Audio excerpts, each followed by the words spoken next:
Hi friends, welcome to Jeesha's flavours. ഇന്ന് cheese garlic bread ആണ് കാണിക്കുന്നത്. ഇത് നമുക്ക് ബ്രേക്ക്ഫാസ്റ്റ് റെസിപ്പി ആയിട്ടും ഈവനിങ് സ്നാക്ക് ആയിട്ടും ഒക്കെ കഴിക്കാവുന്നതാണ്.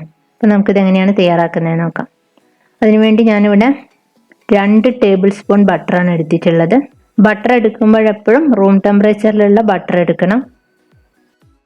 4 സ്ലൈസ് ബ്രെഡിലേക്കുള്ള അളവാണ് ഞാൻ പറയുന്നത്. ഇതിലേക്ക് 2 ടീസ്പൂൺ വെളുത്തുള്ളി ചെറുതായിട്ട് ഗ്രേറ്റ് ചെയ്ത് ചേർത്ത് കൊടുക്കാം.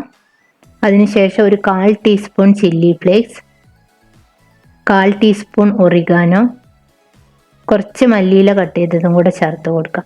കുറച്ച് ഉപ്പ് കൂടെ ചേർത്ത് കൊടുക്കണം. സോൾട്ടഡ് ബട്ടർ ആണ് ഉപയോഗിക്കുന്നതെങ്കിൽ ഉപ്പ് നിങ്ങൾ നോക്കിയിട്ട് ചേർത്ത് കൊടുത്താൽ മതി. അൺസോൾട്ടഡ് ബട്ടർ ആണെങ്കിൽ കുറച്ച് ഉപ്പ് ചേർത്ത് കൊടുത്തതിന് ശേഷം നന്നായിട്ട് മിക്സ് ചെയ്തെടുക്കുക.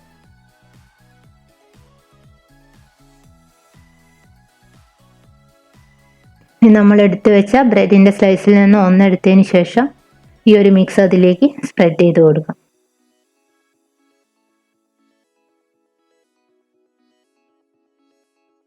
അതേപോലെ തന്നെ രണ്ടാമത്തെ സ്ലൈസിലും ഈ ഒരു മിക്സ് സ്പ്രെഡ് ചെയ്യാം.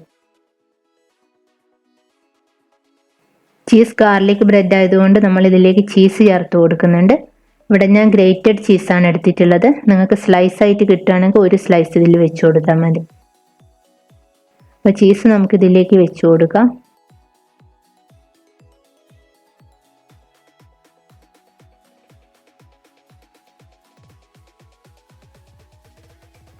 അതിനുശേഷം മറ്റേ സ്ലൈസ് ബ്രെഡ് അതിന് മുകളിൽ വെച്ചതിന് ശേഷം നന്നായിട്ട് പ്രസ് ചെയ്തെടുക്കാം. ഇനി നമുക്ക് ഈ ഒരു ബ്രെഡിലും കൂടെ നന്നായിട്ട് മിക്സ് സ്പ്രെഡ് ചെയ്ത് കൊടുക്കണം. ഇനി നമുക്ക് ബ്രെഡ് ടോസ്റ്റ് ചെയ്തെടുക്കണം. അതിനുവേണ്ടി പാൻ വെച്ചതിന് ശേഷം നമ്മൾ മിക്സ് നന്നായിട്ട് സ്പ്രെഡ് ചെയ്ത ഭാഗം ആദ്യം നമുക്ക് പാനിലേക്ക് വെച്ച് കൊടുക്കാം.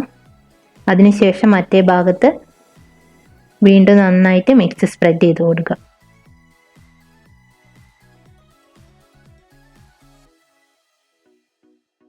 ഒരു സൈഡ് ഗോൾഡൻ ബ്രൗൺ കളർ ആയതിനു ശേഷം തിരിച്ചിട്ട് കൊടുക്കാം.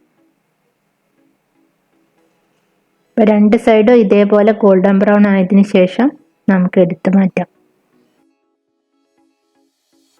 അപ്പോൾ എളുപ്പത്തിലുള്ള ചീസ് ഗാർലിക് ബ്രെഡ് ഇവിടെ റെഡി ആയിട്ടുണ്ട്.